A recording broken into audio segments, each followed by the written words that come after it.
Assalamualaikum warahmatullahi wabarakatuh. Salam edukasi dari Edunesiania. Guru inspiratif, kita sudah menerapkan kurikulum 2013 selama 9 tahun. Tentu saja banyak hal yang sudah kita raih. Namun demikian, perubahan terus berlanjut secara dinamis. Dan kita harus menyesuaikan lagi strategi pendidikan nasional agar kita dapat mendidik anak-anak bangsa dapat hidup 10 tahun yang akan datang dengan layak. Nah, sekarang kita sedang melompat ke sebuah milestone baru dalam pendidikan nasional, yaitu penerapan kurikulum merdeka. Isu mengenai kurikulum merdeka sudah mencuat sejak tahun 2019 dan mulai tahun 2021-2022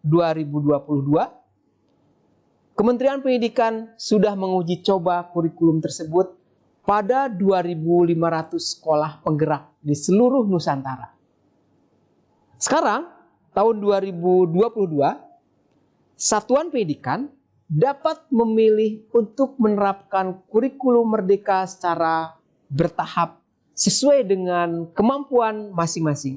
Sehingga pada tahun 2024 semua satuan pendidikan baik di sekolah maupun madrasah menerapkan kurikulum merdeka secara serempak di seluruh jenjang dan seluruh kelas. Guru inspiratif, tahun ini kita masih pada masa pemulihan pembelajaran. Pada masa ini, Satuan Pendidikan dapat memilih 3 opsi penerapan kurikulum.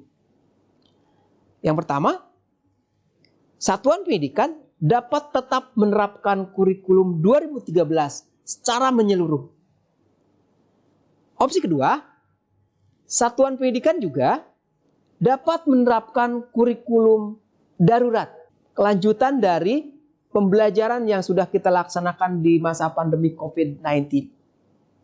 Dan opsi ketiga, Satuan Pendidikan juga dapat memilih opsi untuk menerapkan kurikulum merdeka.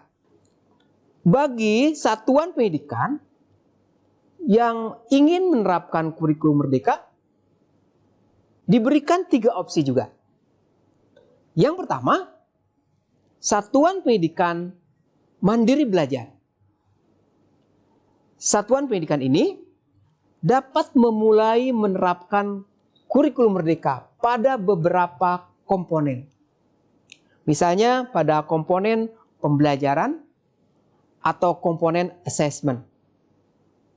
Opsi kedua, Satuan Pendidikan dapat menerapkan kurikulum merdeka pada tahap mandiri berubah.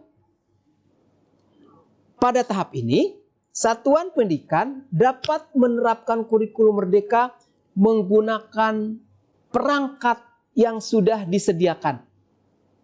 Dalam hal ini, Menteri Pendidikan, Kebudayaan dan Ristek dan juga Kementerian Agama sudah menyiapkan contoh-contoh. Mulai dari KSOP atau KTSP, kemudian modul ajar, dan modul proyek penguatan pelajar Pancasila dan pelajar rahmatan lil alamin. Pada Satuan Pendidikan yang memilih mandiri berubah, dapat menggunakan perangkat-perangkat tersebut secara utuh. Kemudian, Satuan Pendidikan juga dapat memilih opsi lain yang lebih tinggi, yaitu mandiri berbagi. Satuan Pendidikan yang memilih opsi mandiri berbagi ini dapat mengembangkan, memodifikasi yang sudah ada, atau membuat perangkat ajar yang baru. Tentu saja, Satuan Pendidikan yang memilih opsi ini mungkin harus pernah mengalami opsi yang kedua, yaitu mandiri berubah. Guru inspiratif, berdasarkan kebutuhan tersebut, maka kita sebagai guru tentu saja harus menyiapkan diri untuk memiliki kompetensi-kompetensi yang dibutuhkan untuk penerapan tersebut. Kita dapat mempelajarinya tahap demi tahap sesuai dengan kebutuhan kita masing-masing. Demikian penjelasan singkat mengenai persiapan kita untuk menerapkan kurikulum merdeka. Kita akan lanjutkan pada video tutorial berikutnya yang akan membahas hal-hal teknis penerapan kurikulum merdeka. Terima kasih. Selamat berjumpa kembali di video berikutnya.